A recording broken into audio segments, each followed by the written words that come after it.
사도행전의 모든 이야기는 하나님의 이야기입니다. 하나님의 스토리죠. 하나님의 뜻에 전적으로 순종했던 하나님의 사람들의 이야기. 자, 그들은 누구보다도 하나님을 사랑했고 성령님의 뜻에 민감했으며 주님의 뜻을 이루기 위해서 순종했던 삶을 살아요. 오늘 설교의 제목은 오직 주님의 뜻대로입니다. 그들은 오직 주님의 뜻대로 순종하면서 살아왔던 그런 인생이죠. 자, 읽은 오늘 본문 안에서 세 사람, 빌립, 아가보라는 선지자, 그리고 사도 바울의 모습을 하나씩 살펴보려고 합니다. 그들이 어떻게 주님의 뜻에 순종하면서 하나님의 역사들을 만들어가는지를 살펴볼 수 있을 거예요.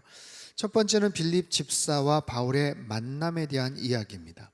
바울은요, 두로를 떠나서 예루살렘을 향해 갑니다. 지도를 띄워주시면 두로에서 돌레마이로, 또 돌레마이에서 예루살렘으로 가기 전에 가이사랴에 머물게 돼 한 60여 킬로 떨어진 바로 그런 지점입니다. 7절, 8절, 9절을 제가 한번 읽어보죠. 두로를 떠나 항해를 다 마치고 돌레마이에 이르러 형제들에게 안부를 묻고 그들과 함께 하루를 있다가 이튿날 떠나 가이사랴에 이르러 7 집사 중 하나인 전도자 빌립의 집에 들어가서 머무르니라. 그에게 딸 넷이 있으니 처녀로 예언하는 자라. 자, 바울 일행이 가이사랴라는 곳에 가서 빌립 집사의 집에 머물렀다라는 것이 핵심입니다. 자, 바울이 빌립 집사의 집에 머물렀어요. 여러분, 바울과 빌립 집사의 관계를 혹시 아십니까? 당시 유명한 사도 바울이 자신의 집에 유한다 하니 이것이 얼마나 큰 영광이고 기쁨입니까? 소문을 많이 들었는데 우리 집에 오셔서 편안하게 머무십시오. 여러분, 그런 관계가 아니에요. 빌립은 초대교회 7 집사 중 한 사람이죠. 7명의 집사. 그 첫 번째가 스데반이었고 두 번째가 바로 빌립이었어요. 스데반은 돌에 맞아서 순교를 당합니다. 그 사건 이후에 빌립 집사가 사도행전 8장에 보면 사마리아 지역에 가서 열심히 복음을 전했고 광야에 가서 에티오피아 네시에게 복음을 전했던 그 사람이 바로 빌립 집사예요. 근데 그 빌립이 사도 바울을 만납니다. 이전에 만났었는지 어떤 관계가 설정이 되었는지는 잘 모르겠지만 어찌됐든 빌립에게 사도 바울은 그렇게 우호적인 관계가 아니라는 거예요. 우호적인요, 굉장히 마음속에 큰 상처와 아픔을 주었던 사람이 바울이죠. 여러분, 사도 바울이 회심하고 최고의 교회 리더로 또 소위 말해서 승승장구하는 하나님 사람으로 맹활약을 펼친다고는 하지만 빌립은 절대로 바울을 곱게 볼 수가 없어요. 초대교회 기둥 같았던 스데반, 자신의 동역자죠. 그 초대교회에서 1번으로 안수 집사의 직분을 받았던 스데반이 돌에 맞아 죽지 않습니까? 여러분, 그 현장에 있었고 그 모든 것을 주도적으로 이끌었던 사람이 바로 사도 바울, 과거에 회심하기 전에 사울이었습니다. 스데반 집사의 장례를 치르면서 초대교회 성도들이 얼마나 슬프고 분노가 가득했겠어요. 스데반을 돌로 친 사람들 얼마나 미워하고 속으로 저주했겠습니까? 그 주된 역할을 사울이 했다. 물론 지금 회심하고 귀한 하나님 사람으로 사역하고 있고 리더가 되었다고는 하지만 여전히 빌립에게 있어서 사도 바울은 과거에 자신의 친한 동료를 죽인 원수와도 같은 사람이에요. 그런 빌립의 집에 사도 바울이 머문다? 여러분, 이게 어떻게 가능했을까요?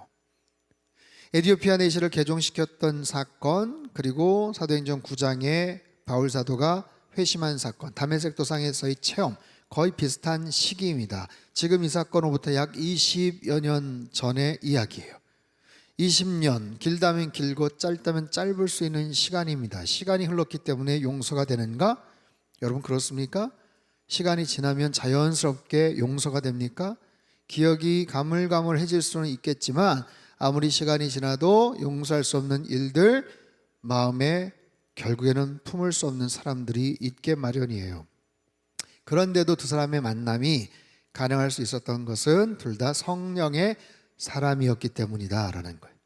자신의 생각이나 감정, 어떤 호흡, 불호를 넘어선 하나님의 사람이었기 때문에 가능한 일입니다.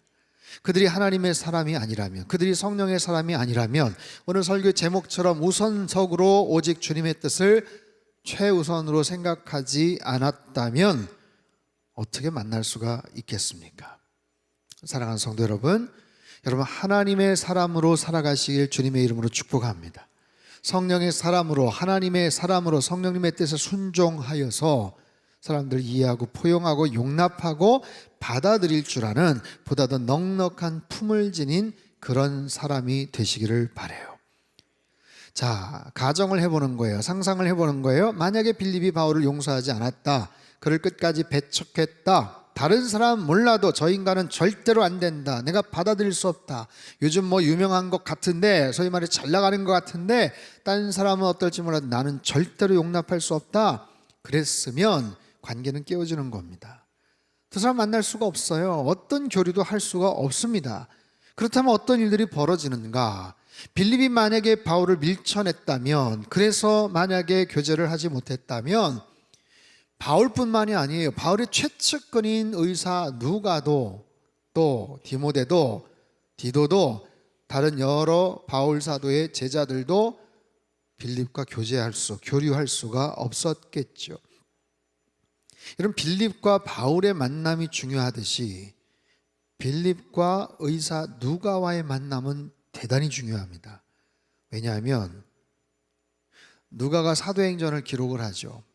빌립을 통해서 사도행전의 초기의 역사들을, 그 정보를 제공받았을 가능성이 굉장히 높습니다. 여러분, 의사 누가의 등장은 사도행전 16장이에요.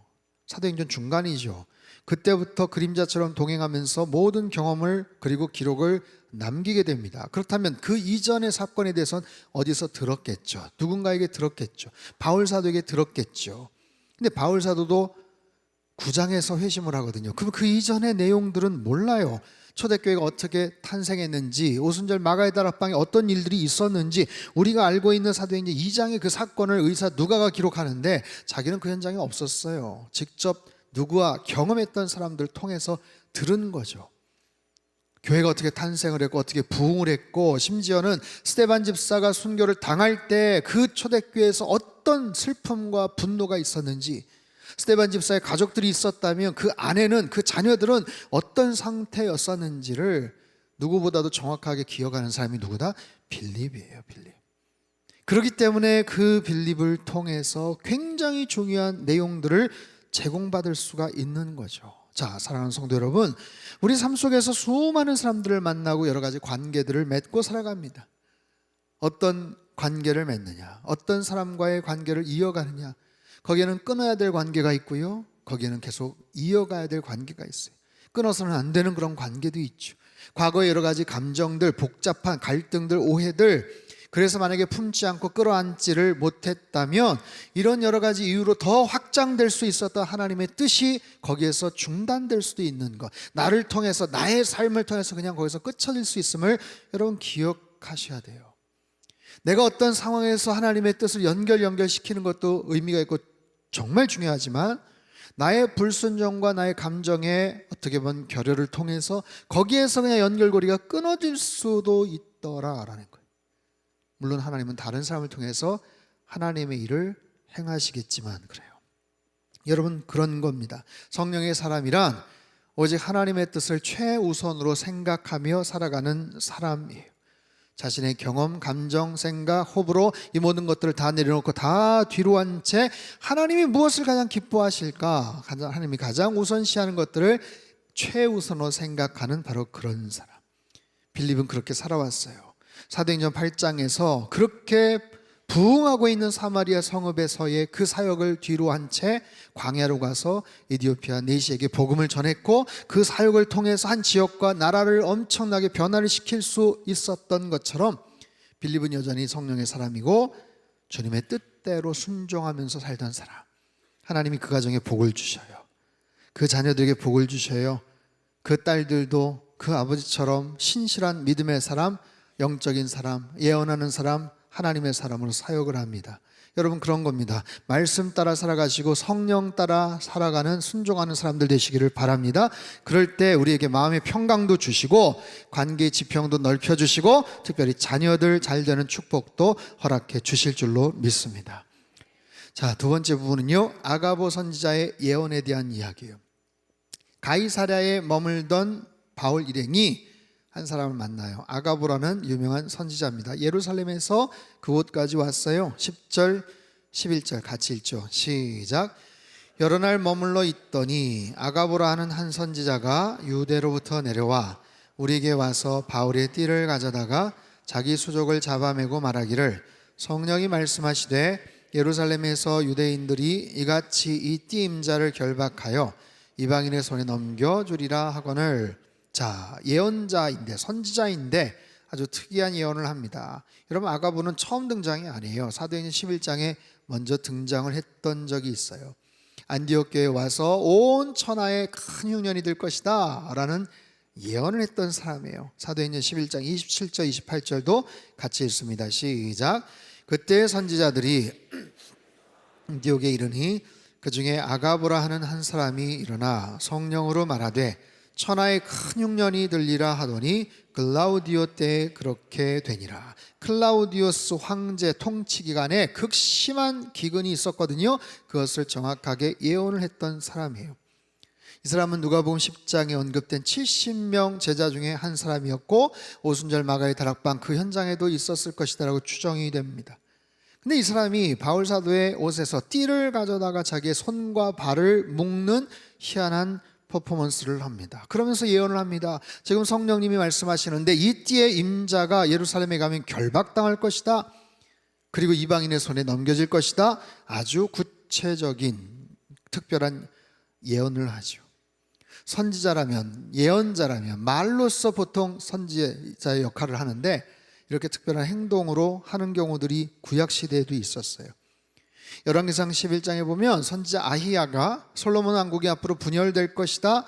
그리고 여로보암 앞에서 그 상황을 보여주기 위해 자신의 옷을 12조각으로 찢어서 보여줬던 그런 예언의 말씀. 이사야나 예레미야 선지자들은 때론 벗은 몸으로 때론 다른 특별한 행동을 통해서 하나님의 뜻을 전하기도 합니다. 유명한 호세아 선지자 이야기 여러분 아십니까? 고멜이라는 아주 음탕한 여인을 데리고 와서 아내로 맞이하라. 그리고 자녀를 키워라. 근데 자기 자녀가 아니에요. 어디에서 남의 아이를 배워왔어요. 그런 아이를 3명이나 키우면서 이방 민족 앞에 계속해서 우상 숭배하고 음란한 행동을 했던 그 이스라엘 백성들, 그럼에도 하나님의 그 품으신 그 끝없는 사랑을 호세아 선지자의 그 행동을 통해서 보여주셨죠. 여러분, 선지자들의 이 특별한 예언들은 참 힘든 거예요. 때로는 하기 싫어도 해야 되고 말뿐만 아니라 행동으로 그것을 보여줘야만 하는 아주 어려운 그런 상황입니다. 여러분, 아가부는 바울이 잡힐 것을 예언합니다. 갑자기 찾아왔어요. 예루살렘에서 가이사랴까지 110km가 넘어요. 동네 마실 가듯이 온 게 아니에요. 특별한 사인을 받고 그곳에 있는 바울 사도를 찾아온 겁니다. 와서 무슨 얘기를 해요? 부정적인 얘기, 불안한 얘기, 힘들 얘기를 전하잖아요. 좋은 얘기, 굿뉴스라면 상관없겠지만 여러분, 남이 들었을 때 기분 나쁠 수 있는 그런 이야기, 본인이라고 마음이 편했겠어요. 아가보는 그럼에도 불구하고 주님의 뜻을 전달하기 위해 최선의 노력을 기울였던 사람이에요. 전승에 의하면 아가보는 이후에 여러 나라를 다니면서 복음의 메시지를 전했고 후에 예루살렘의 유대인들에게 붙잡혀 고문을 당하고 도시 밖으로 끌려나가 돌에 맞아 죽었다는 기록이 있어요. 사랑하는 성도 여러분, 이처럼 주님의 뜻을 전한다는 것 참 쉬운 일 아닙니다. 주님의 뜻대로 살아가는 것 더더욱 쉬운 일이 아니죠. 우리 찬송가 중에 주님 뜻대로 살기로 했네, 주님 뜻대로 살기로 했네, 주님 뜻대로 살기로 했네, 뒤돌아서지 않겠네. 여러분, 우리가 그냥 무심코 부르는 찬양이지만 주님 뜻대로 살아가는 것이 절대로 쉽지가 않아요. 주님만을 바라보면서 살아가는 것, 뒤돌아서지 않겠다고 고백하는 것 쉬운 일 아닙니다. 엊그제 금요 성령 집회 때 오셨던 루안다에 사역하시는 박숙경 선교사님, 여성 혼자의 힘으로 루안다에 가서 귀한 사역을 합니다. 이분 결혼도 안 하셨는데 아들이 2이나 있어요. 어린 조카를 아들로 입양을 합니다. 형부가 세상을 떠나고 딱한 상황에 아들로 입양을 해요. 또 다른 아이들을 입양을 합니다. 그리고 루안다에 가서 11년 동안 여러 교회를 세우고 학교 사역을 합니다. 혼자. 여러분, 루안다 가보셨습니까? 루안다 어디 있는지 잘 모르겠어요. 그곳에 가서 지난 11년 동안 너무너무 귀한 사역을 했어요. 그곳에 갔는데 그 산골짜기 마을에 교회 건물이 있어요. 누군가 거기다 교회를 세우고, 그러나 지금 거의 문 닫기 일보 직전에 아무도 사람들이 잘 모이지 않는, 사역자가 없는 그곳에서 주일날 예배를 드려야 되는데 마음이 아픈 거예요. 하나님 마음을 주셨어요. 동네 아이들을 모아서 같이 예배를 드리라. 그래서 전도를 합니다. 동네를 다니면서 전도를 합니다. 주일날 와서 같이 예배를 드리자고 전도를 합니다. 아무도 오지 않았던 그 주일에 그 전도의 노력으로 그 주에 276명의 아이들이 와요. 276명의 어린아이들이 와서 바글바글 하면서 같이 예배를 드려요. 계속해서 숫자가 늘어납니다. 나중에 2,000명이 넘는 아이들이 와서 함께 예배를 드려요. 그 지역에 소문이 나서 원근각지에서 1시간 넘어 2시간 떨어진 곳에서 와요. 그 중에 어떤 아이는 왕복 12시간을 걸어서 와서 예배를 드렸다고 합니다. 놀라운 일이죠. 놀라운 일이에요. 여러분 꼭 금요성령 집회 때 말씀 한번 찾아서 들어보십시오. 여러분, 이처럼 하나님의 역사는 지금도 세계 곳곳 어느 지역에서 어쩌면 무명의 사람들을 통해서 하나님의 놀라운 역사가 나타나고 지금도 여전히 사도행전의 역사들이 펼쳐지고 있는 거예요. 그래서 주님의 뜻에 순종하고 그 뜻대로 우리는 살아가야 됩니다. 자, 하나님의 뜻을 전했던 이 아가보 선지자, 그의 예언을 통해 예루살렘에 가면 붙잡히게 될 것이다, 이 말을 들었을 사도 바울은 어떻게 반응을 하는가? 세 번째, 사도 바울의 굳은 다짐에 대한 이야기입니다. 그 이야기를 듣고 그 메시지를 보고서 주변에 있는 사람들이 만류를 합니다. 13절을 보면 울면서 간곡하게 뜯어 말렸다는 거예요. 울면서 가지 마십시오, 가면 안 됩니다, 얘기하시지 않습니까? 여러분, 근데 이게 처음이 아니에요. 지난주 두로라는 곳에서 제자들과 이별할 때도 거기에서 성령의 감동을 받아 거기 있는 제자들이 예루살렘으로 가지 마십시오 라는 그런 메시지를 전했던 적이 있어요. 근데 또 여기서 특별한 퍼포먼스와 특별히 같이 있었던 일행들이 가지 말라고 얘기하잖아요. 하지만 사도 바울의 다짐을 보세요. 12절, 13절 같이 읽습니다. 시작. 우리가 그 말을 듣고 그곳 사람들과 더불어 바울에게 예루살렘으로 올라가지 말라 권하니, 바울이 대답하되 여러분이 어찌하여 울어 내 마음을 상하게 하느냐? 나는 주 예수의 이름을 위하여 결박당할 뿐 아니라 예루살렘에서 죽을 것도 각오하였노라. 여러분, 무엇이 하나님의 뜻일까요? 바울 사도가 예루살렘으로 가는 것이 하나님의 뜻일까요? 아니면 가지 않는 것이 하나님의 뜻일까요? 자, 이런 상황에서 어떻게 분별을 할 수 있을까요? 모름지기 저와 여러분 모두 대부분은 안 가는 것이 하나님의 뜻이구나 라고 결론을 내릴 가능성이 훨씬 높습니다. 가지 말라는 사인이구나, 그래서 저 먼 곳에서 하나님이 아가보라는 선지자를 보내셨구나, 가면 위험하니까 가면 안 된다고 지금 막으시는구나, 할렐루야. 근데 바울은 그렇게 생각하지 않습니다. 흔들리지 않습니다. 너희가 왜 울어서 내 마음을 상하게 하느냐? 가서 붙잡힌다고? 가서 결박을 당한다고? 걱정하지 마라, 나는 결박당할 뿐 아니라 죽을 각오를 가지고 간다. 그곳에 가서 환난을 당할 것 나도 안다, 나도 알아. 여러분, 바울 사도에게도 이미 하나님 말씀하셨어요. 성령님이 가르쳐 주셨어요. 사도행전 20장 23절에 보면 오직 성령이 각 성에서 내게 증언하여 결박과 환난이 나를 기다린다 하시나, 환난이 앞으로 있을 것이다 라고 이미 성령님이 사인을 주셨어요. 그러면 가야 됩니까? 가지 말아야 됩니까? 환난이 있다라는 것을 가르쳐 주셨지, 그러니 너 가지 마라라고 하신 적은 없어요. 가지 마세요라고 하는 것은 인간적인 마음입니다. 바울 사도를 아끼는 사람들의 인간적인 마음이에요. 보세요, 가면 위험하다고 하지 않습니까? 그러니 가지 마십시오. 그게 성령님의 뜻입니까? 그거는 인간의 마음이고 인간적인 그냥 애정에 근거한, 사랑에 근거한 그런 권면이에요. 여기서 바울 사도가 흔들릴 뻔했거든요. 아, 이것이 하나님의 뜻인가? 아니다, 아니다. 가르쳐 주셨고 그런 일이 있는 것은 사실이지만 그러니 가지 말라고 하신 적은 없어요. 그 속에서 바울 사도는 의연하게 예루살렘을 향해 가기로 작정을 합니다. 여러분, 이 상황에서 성령님의 뜻, 하나님의 뜻, 오직 주님의 뜻을 분별하는 것이 쉬운 일이 아니에요. 그래서 어떻게 결론을 내려요? 14절 우리 같이 한번 1절 시작.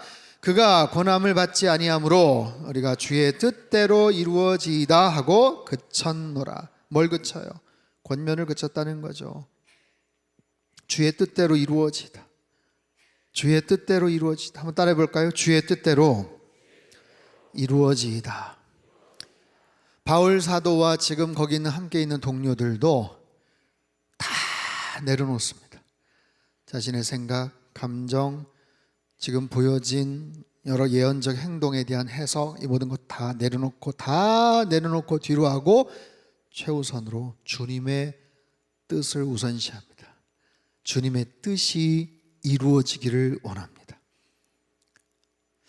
여러분 보십시오. 우리가 이 땅을 살면서 우리가 행하는 많은 일들이 있어요. 여러분 지난주 한 주 동안 아니면 올 한 해 살아오면서 행했던 많은 일들, 많은 결정, 선택, 뭐 여러 가지 어떤 행동들, 그 모든 것들은요 크게 두 가지로 구분이 되는데, 첫 번째는 나의 필요를 위한 일과 나의 만족을 위한 일이에요. 잘 생각해 보세요. 나의 필요를 위한 일, 내 필요, 나의 필요, 우리 가정의 필요, 우리 자녀들의 필요, 그 필요를 위해서 일을 하고 돈을 벌고 직장에 나가고, 그렇죠? 그 필요. 또 한 가지는 나의 만족을 위한 일이에요. 필요 이미 채워졌어요. 필요하지 않아요. 근데 이제는 그것을 넘어서서 나의 만족을 위한 어떤 여가 시간, 사람과의 관계, 여행, 어떤 보람, 행복, 의미, 나의 만족을 위한 일. 여러분 대부분의 내 모든 행동들, 지나온 삶의 모든 일들은 나의 필요 또는 나의 만족, 그 두 가지로 귀결됩니다. 한 몇 퍼센트 될까요? 여러분 정말 높은 퍼센테이지예요. 90%, 95%. 대부분 나의 필요와 나의 만족이.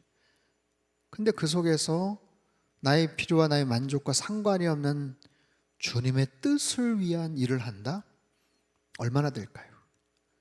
주님의 뜻을 위한 일을 한다? 내가 사역을 하고 봉사를 하고 교회에서 섬기고 어떤 직분을 맡고 주님의 뜻을 위한 일이다 라고 말은 하지만 엄밀히 어떤 상황에서 추적해 보면 그것이 주님의 뜻이 아닌 나의 만족을 위한 일일 때도 있습니다. 주님의 뜻이라고 말하지만 나의 필요를 위한 일일 수도 있어요. 그게 놀라운 거예요. 우린 착각해서는 안 돼요. 우린 그걸 안 그런 척 덮어버리면 안 됩니다. 그것이 나의 필요, 나의 만족, 주님의 필요, 주님의 뜻이라고 말하면서도 결국에는 그 안에 담겨있는 나의 만족과 나의 어떤 특정한 목적을 위한 일이 그 안에 담겨져 있기에 충분한 우리의 삶이에요. 그래서 우리는 잘 구분해야 돼요. 정말 엄밀하게 나의 필요와 나의 만족이 아닌 정말 주님의 뜻인가? 바울처럼, 예수님처럼 주님의 뜻을 위한 그런 인생을 과연 어떻게 살아갈 수 있을까? 너무 어려운 것 같아요. 제가 설교 준비를 여기까지 하다가 막혔어요. 너무 어렵지 않은가? 안 그런 척 하면서 그럼에도 우리 주님의 뜻을 위해 살아갑시다 하고 결론을 맺을 수 있는데 이게 참 쉽지가 않아요. 왜냐하면 우리는 너무나도 연약하고 부족하고 이기적이고 여전히 자기 욕심이 가득 차 있기 때문에 그렇습니다. 이 속에서 어떻게 하면 나의 필요와 나의 만족을 위한 것이 아닌 진정한 하나님의 뜻을 위한 일들을 하면서 과연 살아갈 수 있을까? 과연 그것이 가능할까? 이게 힘들더라고요. 이게 힘들어요. 근데 주님께서 답을 주셨어요. 나의 필요와 나의 만족을 위한 일을 하면서도 그 속에 주님의 뜻을 구할 수 있고 이룰 수 있다는 것. 여러분 잘 들어보세요. 나의 일상은 가만히 있고 일상을 떠나서 특별한 일들을 하는 것만이 주님의 뜻인가? 그렇지 않다는 거예요. 그런 뜻도 있지만 나의 평범한 일상, 소소한 하루하루의 삶 속에서도 얼마든지 주님의 뜻이 있음을 말씀을 하세요. 데살로니가전서 5장 16절에서 18절 말씀을 같이 한번 읽죠. 시작. 항상 기뻐하라, 쉬지 말고 기도하라, 범사에 감사하라. 이것이 그리스도 예수 안에서 너희를 향하신 하나님의 뜻이니라. 아멘. 기뻐하고 기도하고 감사하면서 살아가는 것이 하나님의 뜻이 될 수 있다라고 말씀을 하세요. 빌립보서 2장 13절도 같이 읽죠. 시작. 너희 안에서 행하시는 이는 하나님이시니 자기의 기쁘신 뜻을 위하여 너희에게 소원을 두고 행하게 하신다. 우리에게 어떤 소원인지 몰라요. 그러나 마음속에 소원이 있어요. 열망이 있어요. 갈증이 있어요. 근데 그것을 하나님이 원하시는 뜻을 위하여서도 그런 마음의 소원을 두고 행하게 하신다. 여러분, 하나님의 뜻, 주님의 뜻이 그것뿐이겠습니까? 물론 바울처럼 죽음을 무릅쓰고 예루살렘에 향해 가는 것 주님의 뜻이죠. 예수님 겟세마네 동산에서 기도처럼 아버지여 내 뜻대로 마시고 아버지의 뜻대로 하옵소서 십자가를 지는 것 주님의 뜻이죠. 하지만 우리들이 순종하기 벅차고 어려운 그런 것만이 주님의 뜻이 아니고 우리를 향하신 하나님의 뜻들이 그 외에도 수도 없이 많더라고요. 우리 일상에서 사랑하는 아들아 딸아 두려워 말라, 두려워 말라. 놀라지 말라. 내가 너와 함께 한다. 나를 신뢰해라. 서로 사랑해라. 주님의 뜻이에요. 모든 사람과 더불어 화평해라. 주님의 뜻이에요. 나를 따르라. 힘써 여호와를 알라. 세월을 아끼면서 살으렴. 주님의 뜻이에요. 주님의 뜻이 굉장히 다양하고 많습니다. 우리의 일상 속에서도 얼마든지 그런 주님의 뜻들을 발견하고 이룰 수 있더라는 거예요. 사랑하는 성도 여러분, 우리 상당교회 모든 성도님들, 여러분 평생 주님의 뜻을 발견하고 이루며 살아가시길 주님의 이름으로 축복합니다. 나의 뜻이 아니고 나의 고집이 아니고 나의 일방적인 계획이 아니고 하나님의 뜻에 더 많은 관심을 가지십시오. 심지어는 나의 필요와 나의 만족 안에서도 하나님의 뜻을 우리는 구할 수 있어요. 우리 늘 고민하죠. A냐 B냐. 하나님 A로 갈까요 B로 갈까요? 어디가 하나님의 뜻입니까? 묻습니다. 하나님 다시 질문하세요. A면 어떻고 B면 어떠냐. 중요한 것은 나와 함께 하고 있느냐가 중요해요. 주님과 내가 동행하느냐가 중요해요. A로 가든 B로 가든 주님과 동행하지 않고 주님의 뜻을, 주님의 그런 성품을 닮아가지 않는다면 그럼 그건 소용이 없어요. A든 B든 내가 주님과 동행하기만 하면 여러분 그것이 주님의 뜻이 될 수 있음을 말씀하시는 거예요. 마음의 평안함을 갖고 주님 안에서 기뻐하고 할 수 있는 주변 사람들과 좋은 관계, 평화의 관계를 누리고 주신 재능과 달란트를 가지고 더 행복하고 더 의미 있게 바르게 살아간다면, 그 속에서 주님과 늘 동행한다면 그걸 통해서 하나님의 뜻을 이루어 갈 수 있음을 주님 말씀하시는 거예요. 여러분, 미국의 유명한 설교자 조지 트루엣이 이런 말을 했어요. 같이 한번 큰 소리 읽어볼까요? 시작. 세상에서 가장 위대한 지식은 하나님의 뜻을 아는 것이며 가장 위대한 업적은 뜻을 행하는 것이다. 하나님의 뜻을 아는 것이 위대한 지식이고 그 뜻을 행하는 것이 위대한 삶이다, 업적이다. 여러분, 날마다 하나님의 뜻을 구하며 살아가십시오. 어떤 거창하고 엄청난 일들을 할 수 있다면 좋겠지만 여러분, 그러기까지는 우리는 더 많이 훈련이 돼야 돼요. 그 이전에 내 마음속에 평강, 하나님이 주신 평화, 하나님을 향한 온전한 신뢰, 주님을 더 기뻐할 수 있는 마음, 모든 상황에서 주님을 더 온전하게 예배할 수 있는 참된 예배자, 그리고 A로 가든 B로 가든 C로 가든 어느 쪽으로 인도하시든 주님과 늘 동행하겠습니다라는 그런 믿음의 결단들, 여러분 그 속에서 주님께서 나에게 특별한 어떤 계기를 주셔서 나만이 할 수 있는 어떤 특정한 일들이 주어진다면 그것을 순종하고 이루시는 것, 그것이 하나님의 뜻을 이루는 우리의 평생의 삶이 되리라고 분명히 믿습니다. 올 한 해 마무리 여러분 잘 하십시오. 어디에서요? 우리 일상에서, 날마다의 삶 속에서, 여러분 일터에서, 여러분 직장에서, 매일매일 보는 여러분 가까운 사람들 앞에 잘 하십시오. 그리고 그 사람들과의 관계 속에서 하나님의 뜻을 만들어 가시고 이루시고 언제나 주님께 기쁨이 되는 저와 여러분의 삶이 되시길 주님의 이름으로 축원합니다. 우리 한번 기도하겠습니다. 하나님 아버지, 일평생 나의 필요와 만족을 위한 인생으로 살아왔고 또 그렇게 살아가겠지만 그 속에서도 하나님의 뜻을 우리가 분간하고 분별하고 이룰 수 있다고 말씀해 주시니 감사합니다.